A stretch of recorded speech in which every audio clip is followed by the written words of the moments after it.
Hello, everyone. Welcome, and thank you so much for joining us today. This is our third and final webinar of our series, Show Up and Fight Back. And this last one is focused on envisioning a new social contract to build a just and sustainable world. It is wonderful to be here with all of you. And we're going to start with, as we started all the others, with a little gratitude choir exercise. So the exercise is that on my prompt, Jenna will unmute us and we will all say one thing that we are grateful for. So I will say 1, 2, 3, and then we will say it all together out loud. Jenna, can you unmute us, please? Oh, Jenna's all right, ready? 1, 2, 3. Puppies. Nature. Sunshine. Kids. Family. Humanity. Great. That was fabulous. Guys. I'm a late bloomer. Friends. All right, that's wonderful. Of ActionAid USA. Just by way of housekeeping, before we kick things off with the substantive content, just want everyone to know that this webinar will be recorded and shared publicly afterward. So if you don't want to appear on the recording, please turn your video off. We are chatting a link to a Google document in the chat itself right now with resources and ways to stay in touch. If you have any trouble accessing that, please let us know in the chat box itself. And as with all of our webinars, if you have any questions or comments as we go through, just hold on to them because we will have a moment where we open things up and will allow any of you to ask questions or make any comments. So just hold them so we can do it in one go as opposed to scattering it throughout the chat. So to give you a little bit of context for those of you who may be new to us, ActionAid is an international network that's working to build a just, equitable, and sustainable world. And we do this in solidarity with communities on the front lines of poverty and injustice. We work in more than 50 countries to achieve social justice, gender equality, and poverty eradication. And our theory of change is really centered around shifting power away from elites and toward communities. So on this webinar, we're going to focus on this idea of a new social contract. As many of you may be feeling, we really are at an extremely pivotal moment in our lifetimes. In the US, we are now transitioning to new leadership with the Biden administration that's getting ready to lead the country starting next year. There's a COVID-19 pandemic, an ensuing global economic recession that are immediate problems. The threat of climate catastrophe is growing, and the longer governments refuse to take urgent action, the more protracted that crisis becomes. Global inequality is also rising, and we are seeing across the world that slowly democratic norms and the protection of basic human rights are being attacked by more and more forms of authoritarianism and the increasing power of corporations. So we wanted to reflect on this now because these moments of crisis do create an obligation on us to think about how to transform our world and how to make sure that our governments serve their people and engage with the rest of the world in the best ways possible. We know that there are new ideas, new policies, new projects that are needed that address the root causes of these convergent crises.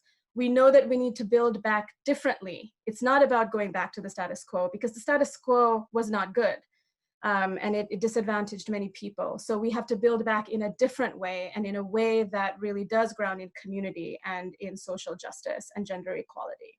So how do we do that? How do we transition to a new economy that's based on conservation, regeneration, and sustainability? That's what we're going to talk about today. And I'm really, really thrilled to be joined by the experts who I will introduce to all of you in just a little bit. I want to give you a roadmap so you know what to expect on this webinar. We'll start with a little poll that you'll get to participate in, just to get a sense of where people are at the start of this. And then the speakers I'll introduce the speakers, and then we'll moderate a conversation between them. Then we will move to taking questions from you, and we will give you a chance to unmute and ask your question. And then we'll have a small activity at the end to reflect on this conversation. All right, and with that, we're going to move to a poll activity. We're going to do a little word cloud. So what we would like to do is have you answer there's two questions. The first one is, what are the top issues that you're reflecting on as this year comes to a close? You'll see that there is a link in the chat. And if you click that, it will go there. Otherwise, you can go to slido.com, slido.com, and enter the code 62901 to join. And we'll start with answering that first question. And Jenna is going to share her screen so that we can see what's coming up.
This is very interesting. We've got unsurprisingly, a lot of different issues coming to the surface, climate being a pretty big one, but poverty, democracy, COVID, inequality, BLM, refugees, gender-based violence,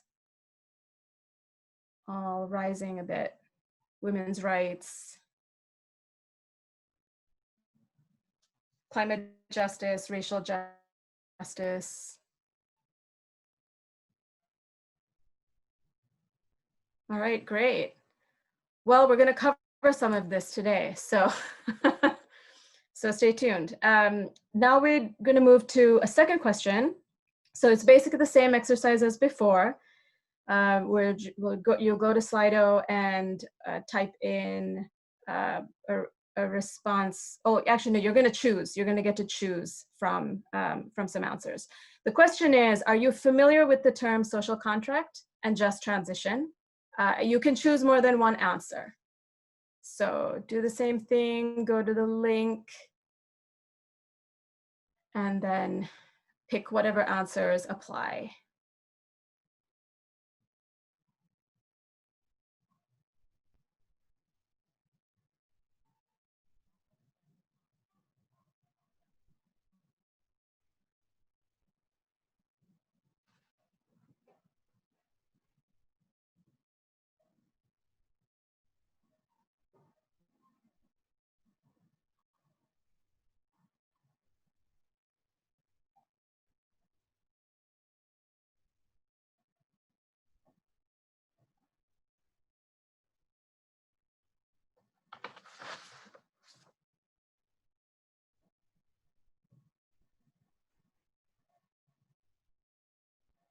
We'll just wait for a few more answers to come in.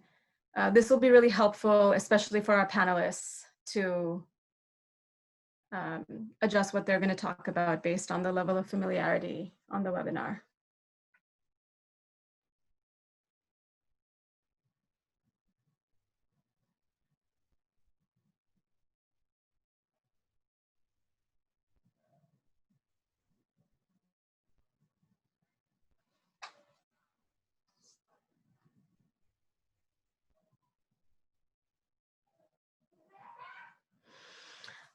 All right, well, thank you, everyone. It seems like we've got a smattering across the board of some folks who are not familiar with either concept, and then a range going up to those who are. So I'll just ask our panelists to take note of that and try explain the concepts as simply as you can so that everyone on the webinar can follow along. So with that, I'm really excited to introduce our speakers. And I'm just going to give you a minute to say a little bit about yourself as I introduce you. So first up, we have Julia Sánchez, who is the Secretary-General of ActionAid International, and we are very glad to have her here with us today. Julia? Delighted to be here. Thank you so much for this invitation. So I guess what I'll share with about myself, I'm a development practitioner, been in the field for more than 25 years. Canadian of Peruvian origin, and I joined ActionAid International as Secretary General on March 1st, 2020. So as you can imagine, my plans to fly around the world and to get to know our work and our teams have been shelved, and I am stuck in Canada, hoping to move to Johannesburg soon once COVID allows. Thank you, Julia. Next, we have Brandon Wu, who is the Director of Policy and Campaigns at ActionAid USA. Brandon? Hi, everyone. I'm Brandon Wu. I'm based in Washington, D.C. As Niranjali said, I'm our Director of Policy and Campaigns. So I oversee our team working on climate justice, land rights, and food and agriculture. And my personal background is in climate. I led our climate justice work since joining ActionAid in 2012. Thank you, Brandon. And last but not least, we have Tristan Quinn-Thibodeau, who's a national campaigner also at ActionAid USA. Tristan? Thanks, everybody. Yeah, so I'm Tristan Quinn-Thibodeau. I'm the campaigner at ActionAid USA and based in Baltimore, Maryland, but work out of our Washington, D.C. office. And what I do as a campaigner is try to build support from our members and our supporters for making changes, whether they be policy changes or whether they be corporate changes, trying to get companies to change the way they do things, and also trying to work closely with grassroots organizations, organizations of farmers. I primarily work on rural issues or natural resource issues, so working on food and agriculture, also working on some ways in which programs or policies or things that have been tried to be solutions to problems in food and agriculture haven't worked out so well. Like thing I worked on very closely was sort of the large scale production of biofuels like corn-based ethanol, which is in all gasoline now, and was considered about 10 or 12 years ago to be a win-win for farmers and the climate. But now, as the science is catching up and as the economics are catching up, people are realizing it actually wasn't so good after all. So I'm trying to work with grassroots organizations and stop the next version of that as we face a lot of big challenges, and there are a lot of ideas being thrown around. And I'm going to talk about that in a little bit. And I grew up in Maine near a farm, and so I'm very close to rural issues are special to me, and I appreciate doing this work. Thank you. Thank you so much, Tristan. All right, we're going to start with Brandon as we kickstart this conversation around moving towards a social contract that will truly build a just, equitable, and sustainable society for all. So Brandon, can you very briefly define what a social contract is? So very briefly, when we talk about social contract, we essentially mean the responsibility that a government has to its people. This is a concept that I think has been under attack in the United States for quite some time. We have a whole major political party that's dedicated to the idea of small government, right? But we as an organization fundamentally believe that government has a hugely important role to play in our lives. That's our model across all of the work that we do as ActionAid, the International Federation. We work with communities in developing countries so that they can claim their rights. That's the phrase that we use, claim their rights from their governments, right? Demand that the governments provide them with the public services that they need to survive and to have a meaningful livelihood. And so we have kind of three major kind of pillars to our work, which we talk about as rights, redistribution, and resilience. And underneath all of that, there is a role for government. So governments are the ones who are responsible for protecting and upholding the rights of their people. Governments are responsible for redistributing resources so that those less fortunate are able to live a dignified life. Governments are responsible for ensuring that folks can be resilient in the face of conflict or disasters or other challenges. And so that's the social contract, right? It's the idea that a government has that responsibility to people, and also that we have a certain responsibility to be engaged in that government as a result, right? And to make sure that it is doing what it should be doing. So thanks, Brandon. So we've just gone through a major election, and it looks like we'll be transitioning to a new administration next month. So what are the opportunities with this new administration, and what are the potential pitfalls? So maybe I can start with the pitfalls, which is just that we're exhausted, right? I think everyone is just really tired. You know, over the last 4 years, we've had practically daily outrages, right? We've had terrible human rights violations and other outrages in the headlines on a constant basis, you know, whether it's immigrants in cages, right, separated from their kids, or police killing Black people with impunity, or, you know, our country going backwards on climate action instead of forwards.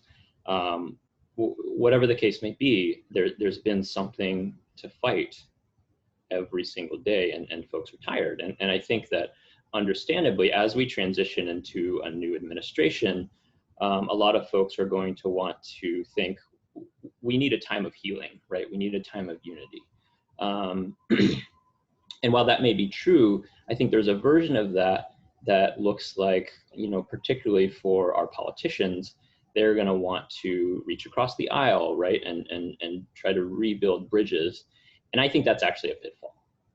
We would say that is potentially quite dangerous, because what we need and the opportunity that we have is for the Biden administration to be visionary, right? To be visionary, to put forward a transformational agenda that not only rolls back all of the terrible things that happened in the last 4 years, but as you said, goes beyond that, right? Beyond the status quo pre-Trump, because that status quo wasn't really working for a lot of folks. A lot of the problems that we saw, inadequate climate action, you know, injustice towards immigrant and mistreatment of immigrants, you know, police killings of Black people, all of that was happening before Trump. It was just sort of amplified to an exhausting degree. But we got to do better than that. And I think our opportunity is that there are folks within the Biden team who understand that and who know that, you know, we got to put forward something that people can be excited about, not just say, okay, we're anti-Trump and that's our platform, right? And I think our task as you know, people who live in the United States are invested in this country is to make sure that those voices within the administration, within the transition team, are heard and are amplified, and that those people in power know that we need them to do as much as they can, as fast as they can, to bring us towards a more just and inclusive society. Yeah, I was reflecting, listening to President-elect Biden's speech, acceptance speech, talking about healing and cooperation, and wondering to myself, yeah, what does that really look like? Because if cooperation means we're just going to go back to what we saw before, that's not good enough. And it's really clear that now that that's not good enough and we need something different.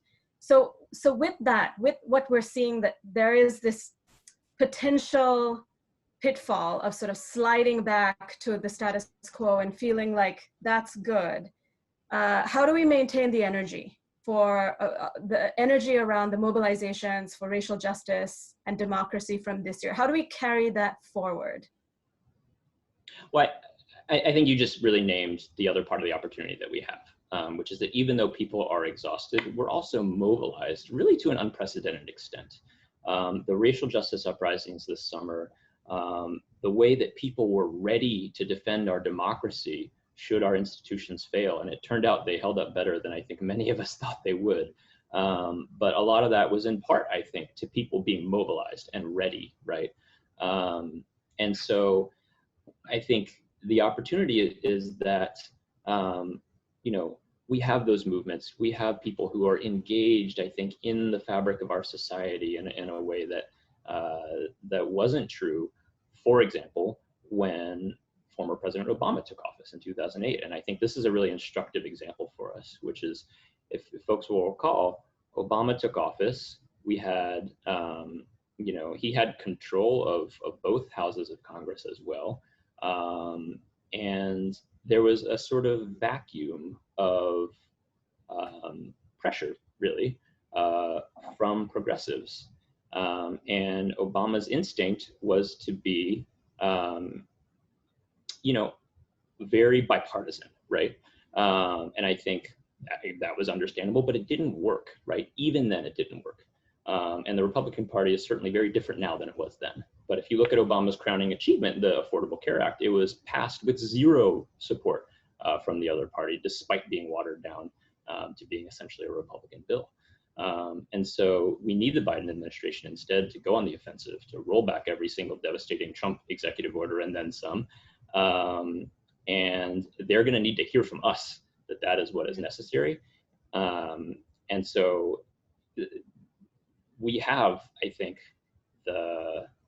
the things in place that we need to make that happen, right? Thanks to the uprisings this summer, thanks to the organizing that was done around protecting the results of the election. All of that is really exciting stuff.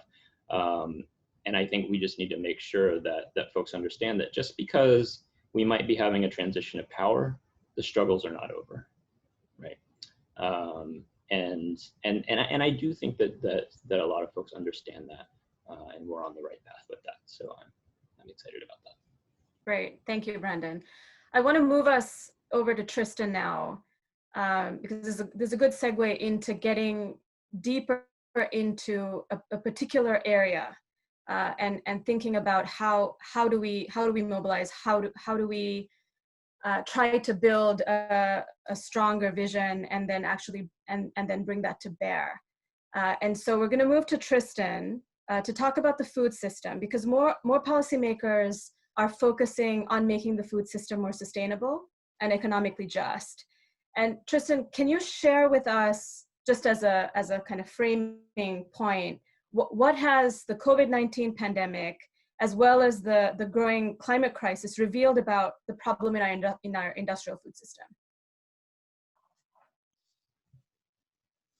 Yeah, thank you for the question, Niranjali. I think, so, you know, it's always hard for me to answer this because I've been thinking about food and farming issues for a long time, but I know it hasn't always been a you know, very prominent topic of conversation, especially not food and farm policy. I think for a lot of people, maybe the first time they heard about it was through this book, The Omnivore's Dilemma by Michael Pollan. It was kind of the birth of this foodie movement. But in the last couple of years, it's really changed, I think, in a lot of ways, and gotten, the conversation has sharpened significantly. There was a report that came out 2 years ago that said, you know, the top 5 meat companies contribute to climate change just as much as any of the oil companies, which was shocking to a lot of people.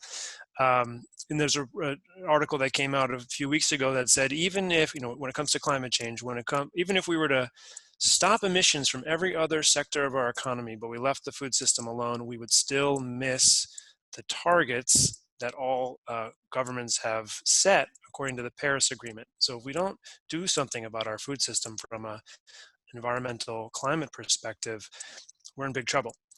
And I think as the climate crisis has gotten worse because we haven't taken action to do something about it, I think more people are seeing that.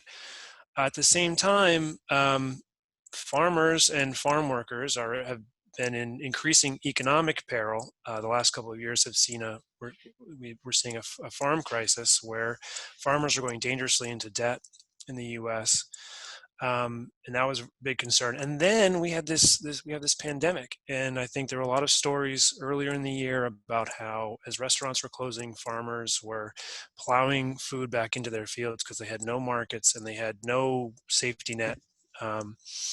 And then there have been many stories more recently about workers in meat packing plants and in fields who have no access to PPE. I mean, there's a lawsuit now about executives at a Tyson packing plant who are taking bets on which workers or how many workers would get COVID. I mean, it's really revealed a lot of things that people who work on these issues have known, but it's revealing it to the broader public. And we're seeing significant change and appetite to take on some of these problems, especially the climate impacts of this sort of industrial model of agriculture and of food production. And what that is it's agriculture that relies on a lot of chemical inputs. So this is like synthetic fertilizers and pesticides and herbicides, which break down soil. They don't help to sequester carbon. They're also made in an industrial process using a lot of fossil fuel energy and things like that. As well as a model of factory farmed meat, which the animals produce a lot of waste, and that waste is not managed. It just releases a bunch of chemicals into the air, and they're all greenhouse gases. So it's just from an environmental perspective, it's very bad. And from an economic perspective, we've seen farmers being pushed out, farms getting a lot bigger, and corporations, agribusiness companies. And there's basically a virtual monopoly in almost every sector of the agri-food system, and it's getting very bad. And I think we're seeing potential for change. All right. Yeah, and what I'm hearing you saying very clearly is that this issue with our industrial food system, it's a multifaceted issue, right? It's got multiple prongs to it, and we can't just solve one. It's not enough to just deal with one part of it. We have to find a way to change the system in ways that not only address climate change and environmental issues, but also address the social issues and the economic issues that people are facing right now. And those are big, those are huge changes.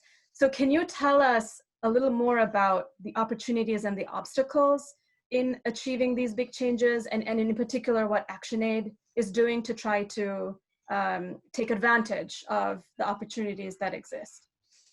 Yeah, so thank you. So first I'll just start by saying that, similar to what Brandon said, one of the reasons why we as ActionAid USA work on this issue, why we're concerned about the food system in the US, is that I think what we're seeing is it's a global, even though it's our domestic food system, it's actually a global system. We rely very heavily on exports. We rely very heavily on immigrant workers.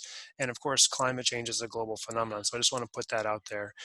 Then I just want to say, you're right. It is it's a big structural problem. I think a lot of the things that we're hearing about how to make it better are just small tweaks at this point. It's about doing things like putting what's called a cover crop on your land over the winter instead of just leaving it bare and letting the carbon go into the air. You plant a crop and you can pull the carbon into the soil. And that's of course good, but ultimately we have an agricultural system that's based on sort of the economic principle of producing as much as you can for as cheap as possible. And that is what needs to change. And so, we brought this concept of just transition up, and I'll just say what it is. It's that if we need to make a big transition from this current model to a different one, but we need to make sure that for all the people that are working in the current system, that they their livelihoods are protected, that they have a future in the new system that we're building. So that's where the justice in the transition comes from.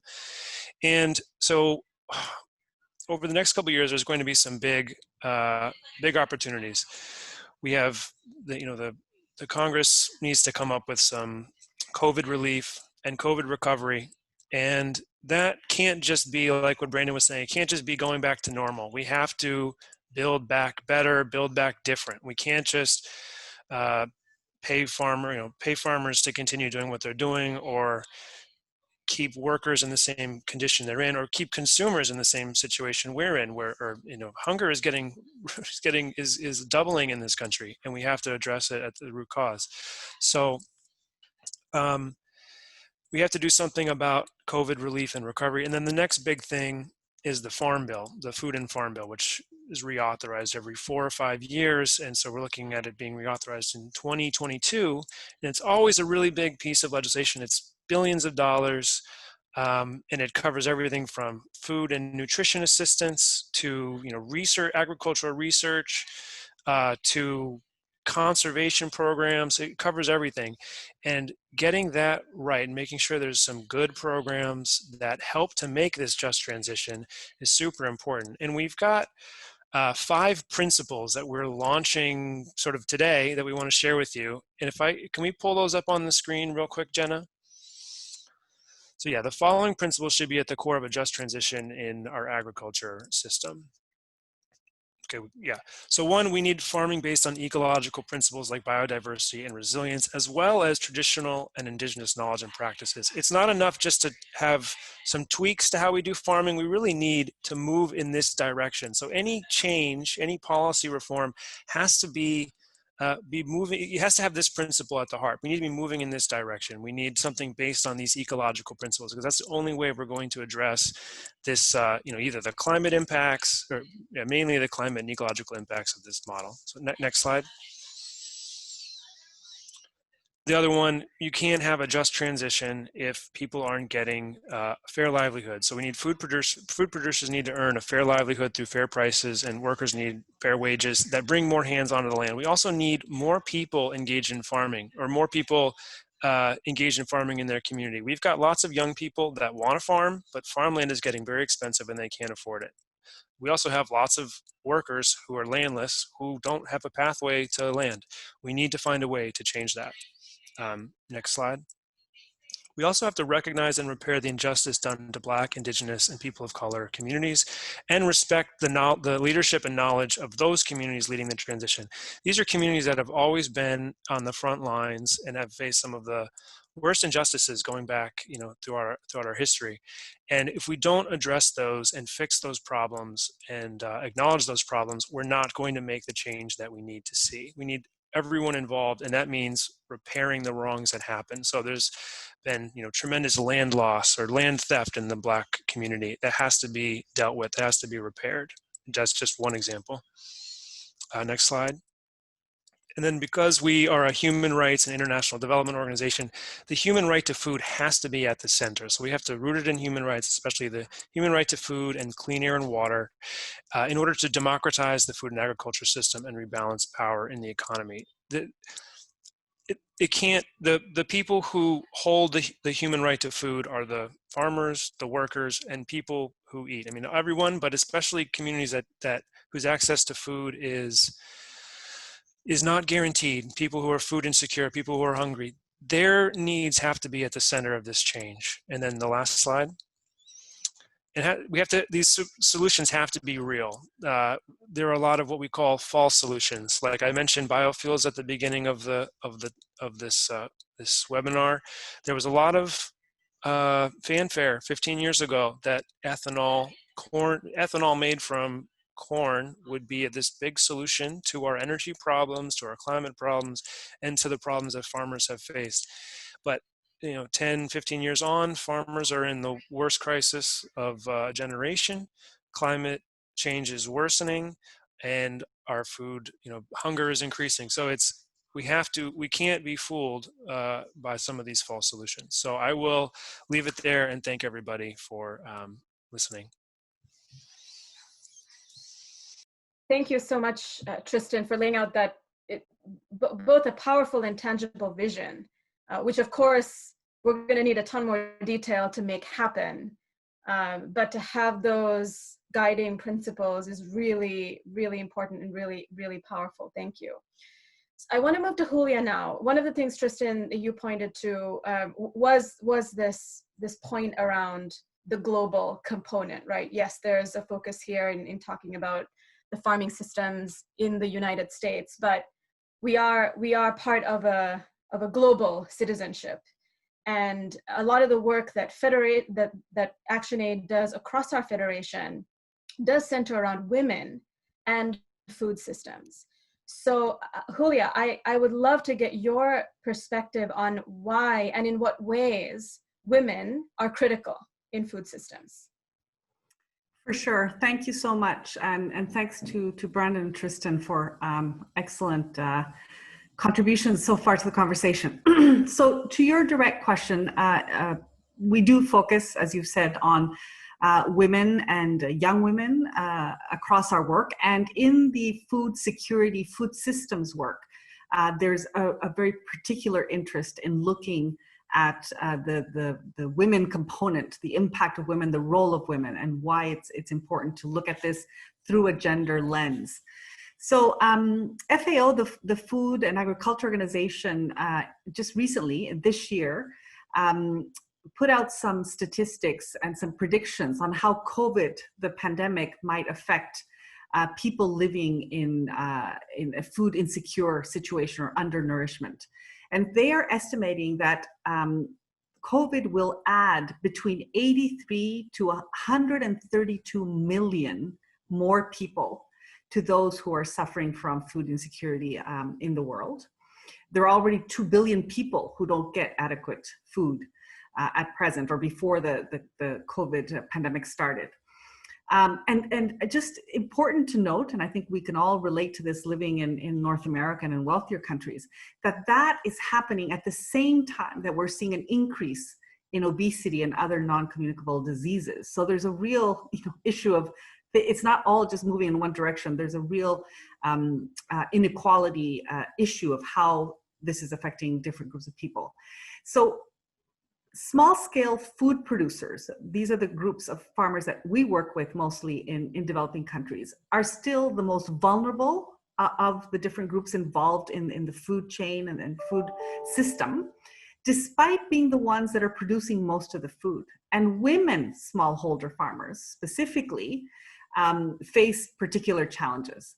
To give you an example, in Africa, women contribute about 15% of agricultural labor, but they also have the lion's share of additional burdens for processing and preparing food. They work for wages often in the agricultural or other rural enterprises, as well as doing their own farming. They have to collect most of the fuel and water. They engage in trade and marketing. They care for family members, and that, as we know, has increased significantly with COVID. And of course, are at the front line of maintaining their own homes. So despite this really important role that women have in rural communities and in agriculture, in 2017, the most recent study, the same organization, FAO, showed how women in all regions of the world are still much more affected by food insecurity than men are. So there's obviously something happening that women are not, even though they're active participants in the sector, are not benefiting and are actually receiving disproportionate impact from the negative sides of the system that Tristan was describing.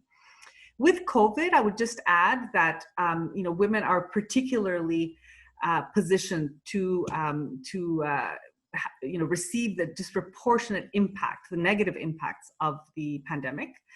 Because of their gender-assigned roles, women are really at the front lines of this crisis, either because they're producing the majority of the food And so as the food industry starts closing down and people, are unable to purchase, as Tristan was describing, they are impacted by that drop in demand as well. And so they can't provide for their own households. But they're also the majority of the nurses, the care and social workers, food and agriculture workers, teachers, etc. So women are really very badly positioned to suffer the largest consequences of the pandemic, including, of course, in rural areas and in the food system. Thank you, Julia. Yeah, I'm reminded of one of the first trips that I made when I started at ActionAid last year. Julia and I started within a few months of each other, so where I've just been here for a little over a year. And it was one of my first trips was to go to visit one of the projects that we were doing in Africa, working with smallholder women farmers, and trying to connect the dots in both increasing public financing for agriculture, but really focusing on how to make sure that women farmers can access the budgets and can access money to do what they need to do, because there were so many barriers in the way, simply because the government did not understand their context and what was needed, and how powerful it can be when the government makes that connection and speaks with the communities, and the women there can claim their power, claim their rights, as Brandon alluded to earlier, and how much that just opens things up for more positive outcomes for everyone. And so I want to ask you about ActionAid's vision more globally, because Tristan laid out this really interesting vision for a just transition in the food system that obviously could apply both to the US and more broadly. But as a federation, we also take this intersectional feminist approach. So can you tell us a little bit more about that vision of the future that ActionAid wants to see in the world using this lens of intersectional feminism?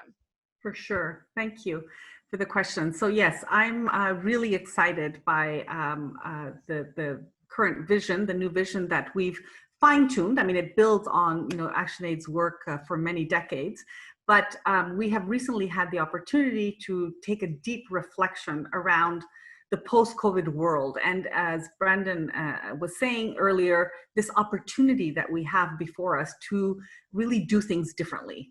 And that's a very exciting opportunity if we take it, right? So we've taken the time to reflect on that and to see how our policies and our approaches can best serve the rebuilding of a more just, more sustainable and fairer world.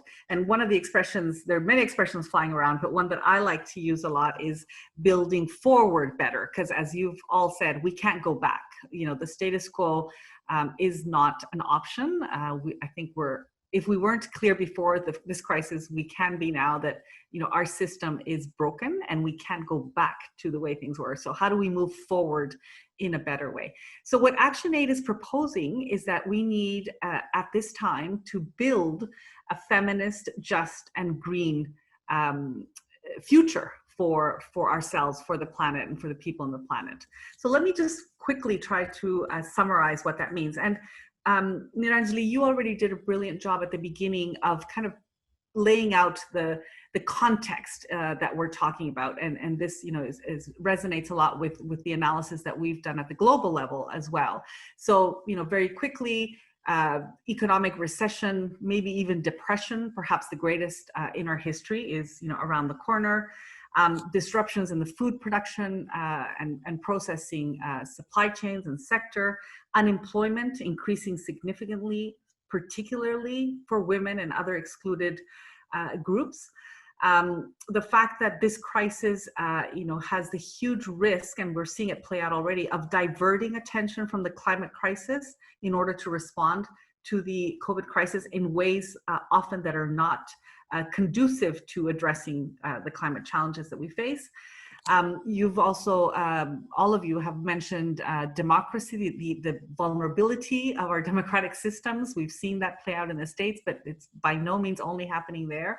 So this centralization of power that many governments are doing to address the crisis, but that we suspect they will not let go of once the crisis starts getting under control.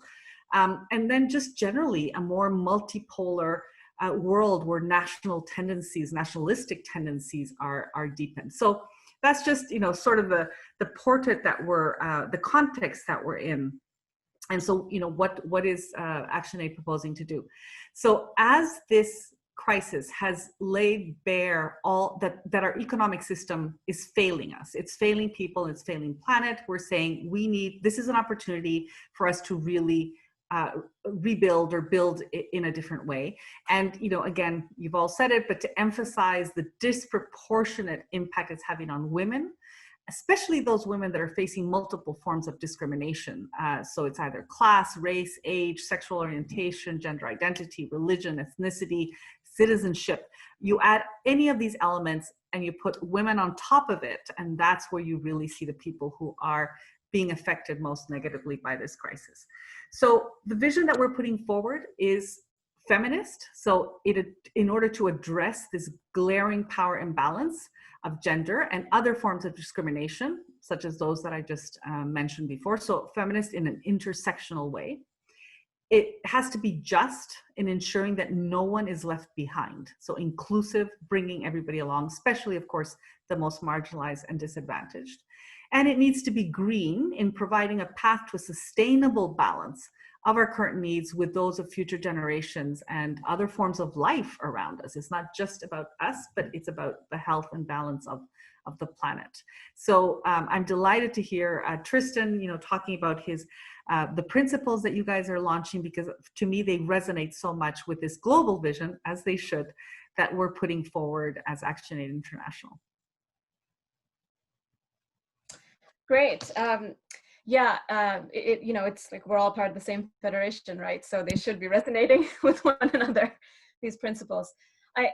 I do want to take you back, Julia, a few years to a previous job that you had when you were head of the Canadian INGO coordinating body in 2015, when Canada elected a Liberal government after 10 years of the Harper government, a very difficult conservative government. Because I want to loop back to Brandon's points around the opportunity, but also the pitfalls in kind of going to this approach of we got to reach across the aisle and we got to do things in the spirit of bipartisanship, when you have a party whose values are so fundamentally different and whose vision of the future is so fundamentally different. So can you share some of your experience in that Canadian transition of power? What can you draw from that that would be useful for us now?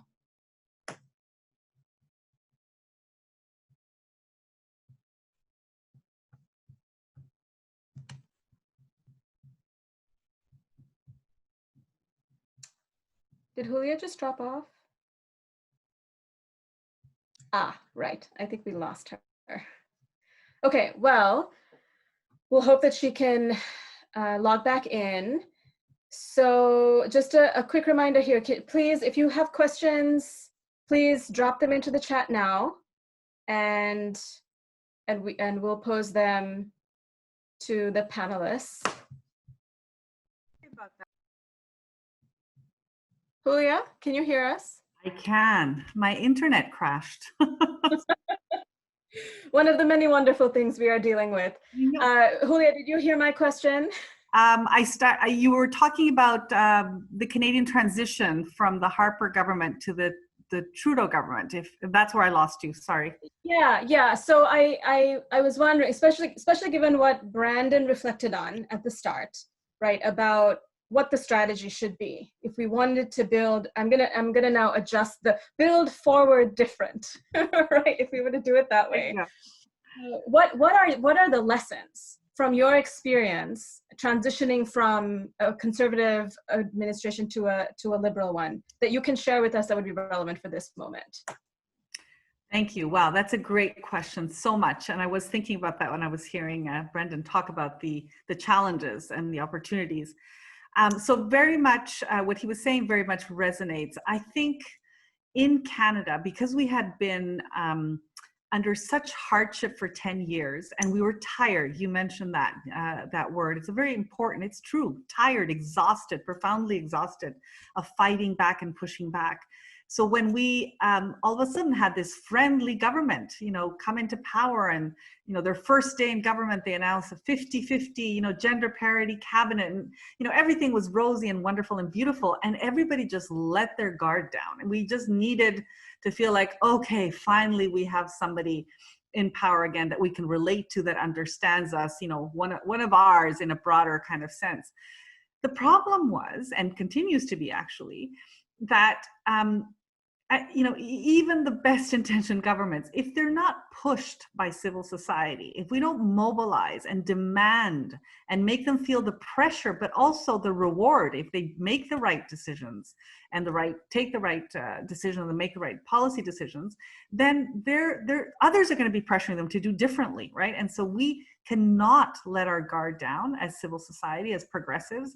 We need to continue, we need to find energy, and we need to continue. And I would say that the motivation should be that if we pressure and advocate for and campaign with these governments, you know, more friendly governments, or governments that are more aligned with our vision of the world that we need, we're more likely to actually get results. We're much more likely. So that has to be, I think, our motivation, right? That if you're advocating and campaigning and pressuring a government like Joe Biden's and Kamala Harris, if you succeed, that will be a good thing. You will actually get the results that we're looking for. There is a big chance that that could happen. Whereas with probably your current government, definitely was the case with the Harper government, no matter how hard we pushed, there was so little in common in the vision of the world that it was very hard for us to achieve significant results. So I think that was the lesson that we learned. We really let our guard down, and there was this long honeymoon period, but nothing changed in substance. Things changed, the dialogue, the discourse, you know, the virtue signaling, as it's called. You know, we all felt better. You know, we all smiled, and it felt good. But, you know, policy-wise, things didn't shift as quickly or as profoundly as they needed to. And given the challenges that the world faces, you know, starting with climate change, it was just before the Paris, sorry, it says my internet connection is unstable. I hope it won't crash again. We lost you for just a little bit. So it was just before the Paris Agreement.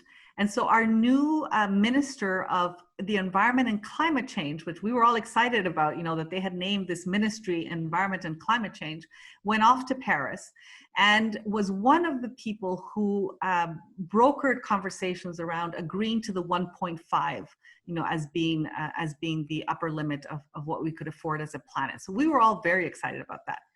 That same minister and the current government, 5 years later, 5.5 years later, have still not adjusted the targets, our Paris targets. So Canada's climate Paris commitment, we still have the ones that the Harper government established, committed to, which were way below anything that's acceptable. So, you know, again, the discourse was there, but we needed to push much harder for them to actually act and change the targets.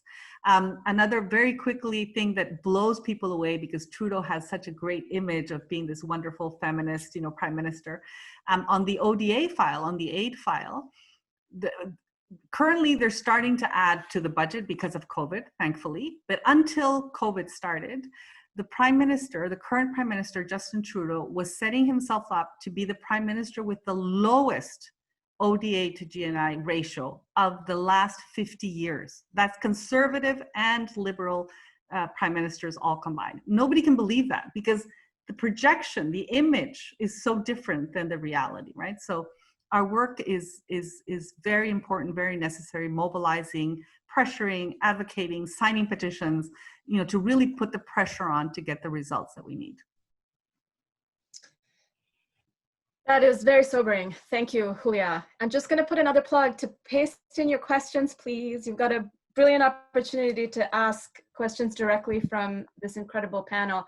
But Julia, something you said is like the perfect backdrop for what I want to ask Brandon.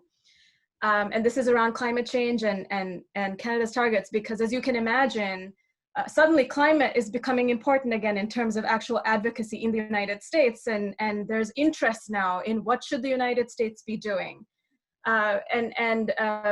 Tristan mentioned that we launched the Principles of Just Transition today. Well, we also launched a whole other set of work around climate that I would love for Brandon to talk to and to react to what Julia just mentioned. Yeah, absolutely. Thanks, Niranjali. It was great to see in the word cloud that so many folks are thinking about climate justice. It's certainly something that we've been working on for quite some time, ever since, speaking with so many smallholder farmers in the global south who are being directly impacted by climate impacts. That was 15 years ago, right? So imagine what it looks like now. The work that Niranjali refers to that we launched today is what we call the U.S. Fair Share. And so this is looking at what should the U.S. be doing in terms of climate action that would be a fair contribution to what fundamentally has to be a global effort to solve the climate crisis, right? No single country can do this on their own. It is a global problem. And we all kind of know that the U.S. Has a lot of responsibility. We are a big greenhouse gas emitter. We have a lot of wealth, and so we should be doing more than, say, a country like Bangladesh or Rwanda. But what this analysis that we launched today shows is that actually we have the largest responsibility in the world. You'll hear people talk about how China is the biggest emitter right now. That was referenced by John Kerry, actually, in a recent speech when he accepted the role of being a presidential climate envoy under the Biden administration. But the fact is that it's not just emissions that are happening now that matter. What changes the climate is accumulated greenhouse gas emissions over time. And the United States is by far the largest emitter of greenhouse gases over the course of history, even if you just go back 50 years. And so we have a huge responsibility to act. And so what we just released this year, and today, sorry, and I'll paste a link into the chat, is this analysis. It's already been done, okay. Which was done in conjunction. We never work alone. This was done in conjunction with the US Climate Action Network, which is over 180 different groups around the country, ranging from big environmental groups to smaller grassroots organizations. Working in conjunction with them, we released this analysis. And what this says is that we have to reduce emissions, the equivalent of 195% below 2005 levels by 2030. I'll talk about that really big number in a second, but I think what this really highlights is the whole idea of not going back to what we did before, right? Let me put that number in context. When the Obama administration negotiated the Paris Agreement, their commitment was that we would reduce our greenhouse gas emissions by 26 to 28% by 2025. And now what we're saying is that in order to do our fair share, we have to commit to 195%. So what was happening before Trump wasn't good enough, right? And the way that the U.S. was behaving in the Paris Agreement negotiations was often by bullying other countries, pointing the finger at countries like China, and not committing enough on our own end. So this is a really exciting piece of work. I think we'll have a petition that folks can sign. I think we're going to launch that in a couple of weeks. We'll deliver it to the Biden administration on or immediately after Inauguration Day. Again, this is a petition that's going to be done in partnership with a bunch of organizations. So we're aiming for a really big number of signatures to show the administration the importance of really acting at the scale that this problem calls for.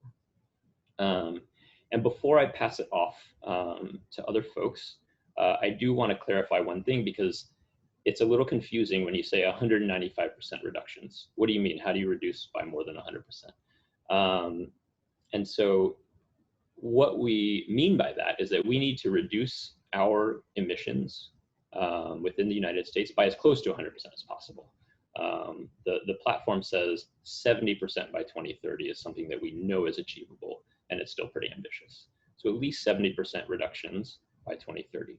The rest of that, the difference between 70% and 195%, is international support.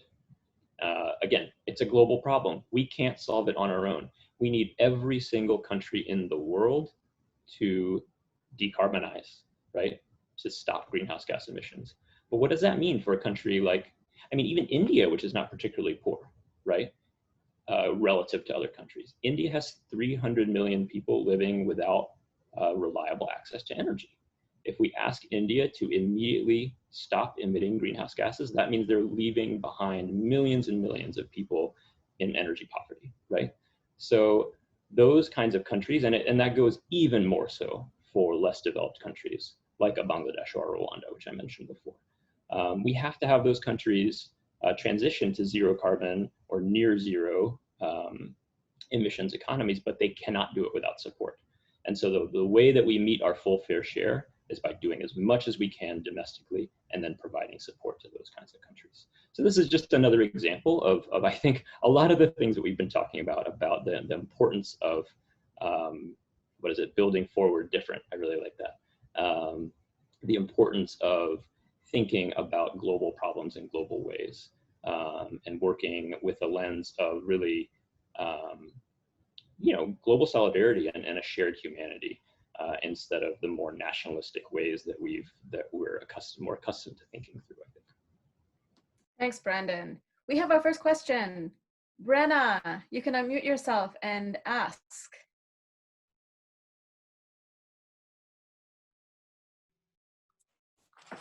Sorry.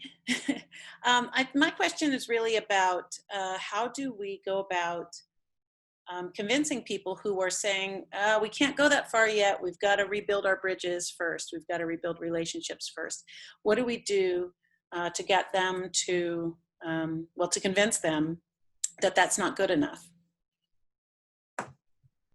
Thank you. Who'd like to take that? Tristan? Yeah, no, that's a great question. Thank you so much, Brenna. I think actually I forgot to mention this, give an answer to this in my presentation, because I think, one of the reasons why we are promoting or why we're trying to, talk about ideas like just transition and this idea of social contract is that we think that there are solutions out there that actually can break through these political divisions. And the idea, and these are the kinds of concepts that would put forward those ideas. So, just transition, one of the reasons why there are, for example, a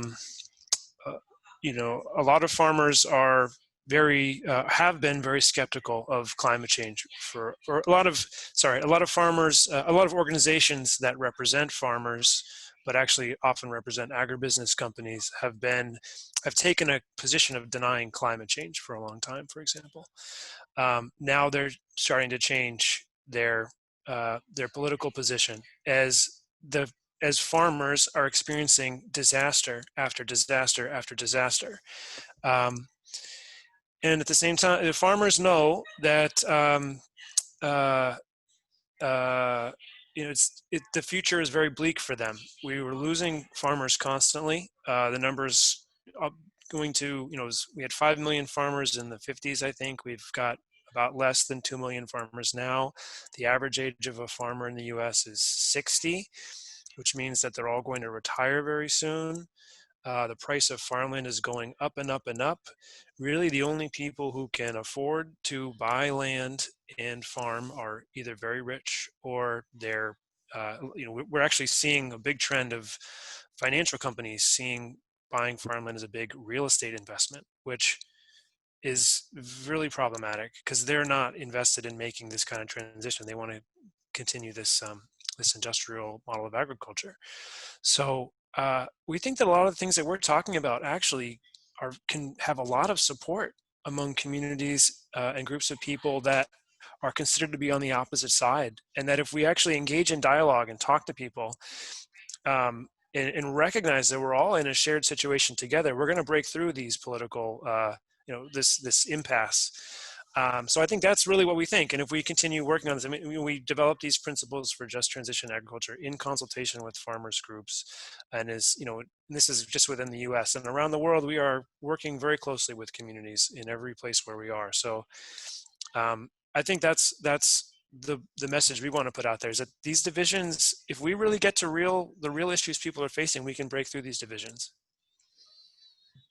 Thank you, Tristan. Julia, I think you wanted to respond as well. Thank you. No, I just wanted to put in a plug for, or a thank you to all your participants on the webinar, because I'm assuming that everybody who's joined the webinar, supports and encourages the work of ActionAid USA. And just to emphasize what Brandon was saying about the fact that we are now, more clearly than ever, we're facing global problems, right? So climate change, for sure, has no boundaries, and we can't just solve climate change in the US or in Canada or in South Africa. We have to solve it everywhere. And so countries that are wealthier, that have the resources, it's on us to both address things at home and simultaneously support the solutions abroad. But COVID has shown us that in a different but also very poignant way, right? That we can't assume that we will deal with COVID if it's not dealt with everywhere. So the importance of collaboration, of international cooperation, and of wealthy countries stepping up and supporting countries that have less resources to address these global challenges is hugely important. So just to thank you for supporting the work of ActionAid USA, because one of the advantages we have as a organization is that we are a global federation. So we are super well positioned to influence and to address and to provide solutions for these global challenges. Thank you, Julia. Really, really, really appreciate it. Brandon, I know you also wanted to come in on Brenna's question. Yeah, so this question I think is really important about folks who say that we need to rebuild from this unprecedented level of polarization that we're at in our country, and I'm really sympathetic to that. And I want to say that I think there are kind of actually two different things that we're talking about. I think when I was saying that what we don't want is for the Biden administration or Democrats in Congress to try to build bipartisan solutions, because that's simply not going to work. I don't think that precludes us from trying to have conversations with each other on a human-to-human level, right? I think in the political arena, we have to push for the greatest ambition that we need, right? We have to stand by our principles. We cannot afford to compromise the principles of basic human rights for the sake of a party that has not been shown to be willing to compromise whatsoever in recent history. But at the same time, when we're having conversations with our families, our neighbors, our friends who have different viewpoints, I think it is as important as ever, if not more so, to really engage in meaningful conversation. I thought it was very interesting in the word cloud that fake news was something that at least one person put in. And honestly, that's a thing that I didn't write that, but that is a thing that really most worries me about the place we are now, where we have people who are living in fundamentally different realities from each other. They're believing very different things about what is happening in the world on a factual level, right? And that's a really difficult thing for us to try to bridge as a country. And I think it's going to be one of our greatest challenges. And so absolutely, Brenna, I mean, I think we can't just tune everyone else out and live in our own bubbles, right? That's not what I meant in my initial intervention about, wanting the Biden administration to put forward a vision for transformation. Thank you, Brandon. I just want to read out from the chat something that France Giddings chatted in. Until farmers have health care and other benefits, young people, especially with families, cannot choose a farming career. I have a friend who wants to retire, but she cannot get a person to take over her farm. All right, we have time for one more question, and I see one from John. John, you can unmute yourself and ask. That's me, John Soman, you referring to? Hey. Sorry, I stepped away for a little while, and when I came back, it seemed you had another meeting. It seemed you were talking more along the lines of a goal for the future that we can begin post-COVID, civil disarray from COVID, I guess. And that objective, I think, may have a lot to do with the incentive we all are kind of born into in this culture. I don't know if everyone's born into this culture like I was. And that is the drive to succeed, to personal and supposed independence. But the way I was taught to do that was to achieve enough to maintain that independence. But what I've come to realize is that what I really seek is fulfillment within me, self-satisfaction, personal fulfillment, and that I'm finding is through service. Not necessarily helping others achieve their material ends, but helping others achieve their personal drive towards satisfaction, toward feeling complete. I'm wondering, isn't education then, or aligning, geez, makes me think textbooks being made in Texas, and that's painful. But I mean, realigning the education more towards the benefit of civil order, the civil order, which allows us synergistic gains in energy. Work together, we make more than apart. And by maintaining that civil order, means we need to focus on others. Well, I don't know if everyone can martyr themselves, I guess, but we need to be more focused on the serving of others rather than the serving of ourselves. Mm-hmm. Thank you, John. Yeah, I'm sorry. That's a never-ending discussion. Thank you. No, that was beautiful, and I'm gonna go to Tristan and Julia for brief responses on this, but I love that. There's almost a spiritual aspect of that you know, in serving others, there's also a huge amount of fulfillment, and that doesn't mean sacrificing ourselves. We can seek our own fulfillment while also seeking to fulfill others. That power is not a zero-sum game. We can all be powerful together.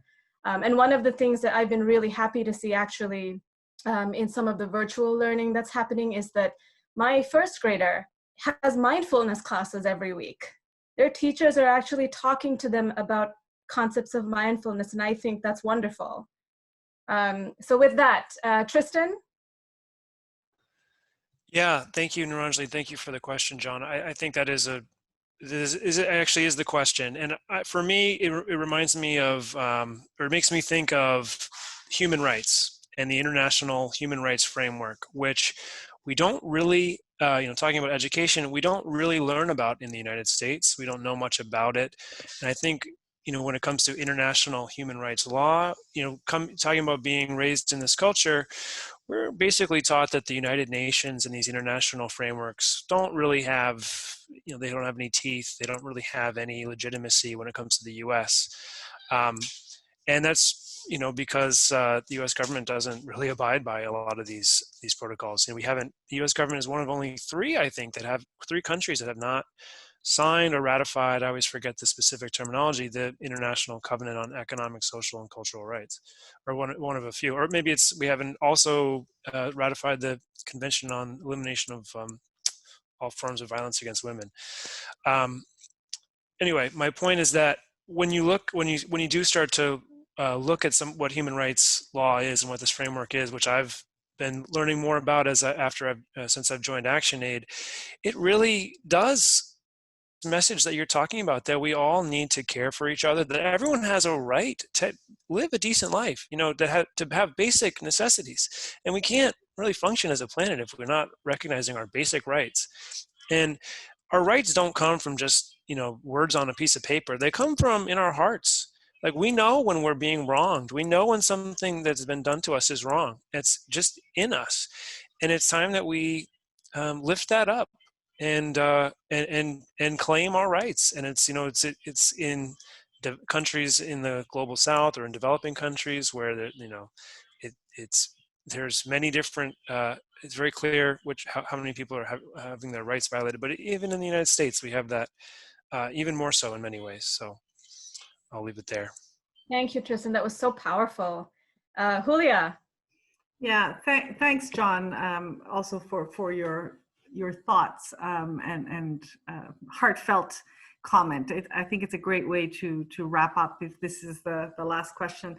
So a couple of thoughts. As was mentioned earlier by myself and I think a couple of others, it's clear by the day that our current system and our pre-COVID system has failed us miserably, has failed people, and it's failed the planet. So, the natural question is, why do we have a system of organizing our economy that doesn't do good for the people and it doesn't do good for the planet? Then what the heck is it doing? Like, what else is there? So clearly this needs to change, and we need to come together. So to the point of the divisions, what I hear Brendan saying is we need to work with people across the aisle, with people, right? People who have different opinions. We need to reach out and we need to find that common cause. My understanding of the US election of President Trump was that too many people had given up on the system, and they're right. The system is not providing for them. And so their reaction was, to elect somebody who was saying, we're going to smash everything, in the shop. But they're right. The system has failed them. It's failed everybody. How is it possible that the wealthiest country, not in the world, but in history, cannot provide healthcare for all its people, has people who are homeless and who are hungry? How is that even possible?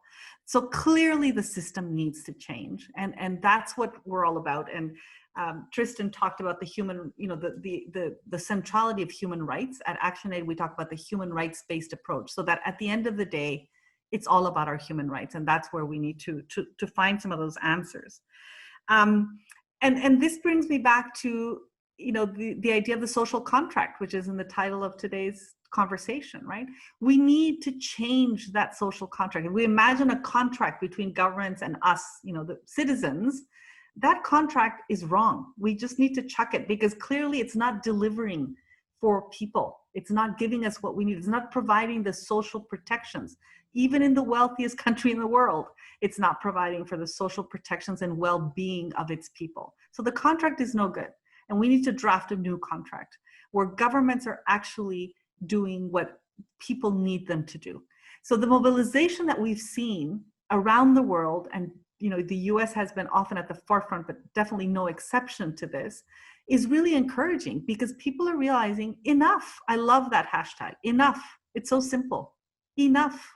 We really need to change the system. So in our vision at ActionAid, we're talking about systems change for climate change. We need to change the system. It's just not working. And systems change for economic justice. Our economic system needs to be just. That means it needs to deliver for the people. One of the many stark things that are circulating, data points that just make me stop in my tracks. During the COVID pandemic globally, but in the US, we know how hard you are all being hit by this. The stock market is rising and it's soaring. So how is it possible that when the economy is in semi-shutdown and when people are dying, the stock market is having, you know, a wonderful day? Clearly something is wrong. So that's what has to motivate us, and this opportunity to really rewrite that social contract. Thank you, Julia. I was going to sum up, but you did it for me. So I'm just Sorry. gonna leave it at that. No, that was brilliant. Thank you. You made my job a lot easier. So folks, if you just have a couple more minutes, hold on, because we always like to end with a collective action. And after this incredibly inspiring and lively conversation, the question is, how will you show up for your community in this last month of 2020? There's a range of things and ideas I know that people have about ways to stand up for a better society, a just society, a one that is sustainable. So we've dropped a link. It's the same Slido link with the number. Just type in whatever is rising to the surface right now.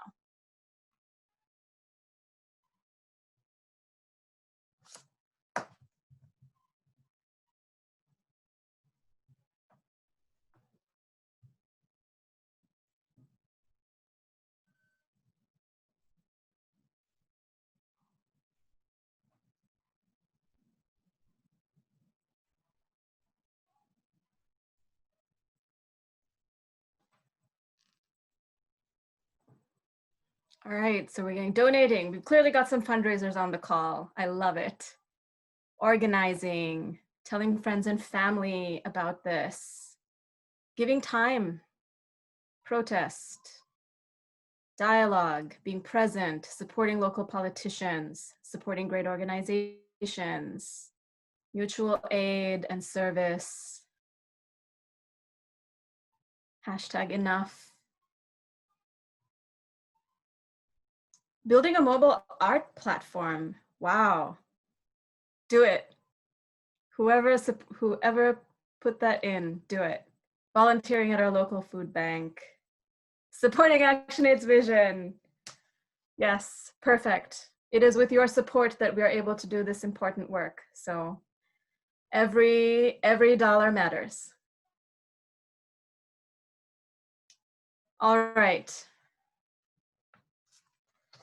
Well, thank you so much, everyone. Thanks to our speakers, Brandon, Tristan, Julia, for doing such a wonderful job and having such a great conversation with us today. Thank you to all of those who attended and participated. As you know, this is a new thing that we tried this year, this webinar series, and some of you have been along this whole journey with us. And we're very, very grateful for your engagement and your support and joining in the movement in whatever way you can. And you know, I'll leave you with an ask to pay attention to the ways in which you can show solidarity in the community, both in your local communities, but also globally. And whether that is signing a petition or supporting your favorite organizations, you know, I'd ask you to keep that in mind. Your support is what helps us do this great work. And like I said, every dollar matters. I want to give a real shout out to Jenna, who is the person behind the scenes who always organizes these and gets everybody in gear and gives me a script so I know what to say. Thank you so much for everything that you do for us, Jenna. And the last thing is that there's a survey, because of course we learn from your feedback. If you can just take a couple minutes to fill this out, we would be very, very grateful. So thank you, everyone. I know it's been a rough year, but I hope that you have a good holiday season, and keep up your strength. Sending you all love. Bye.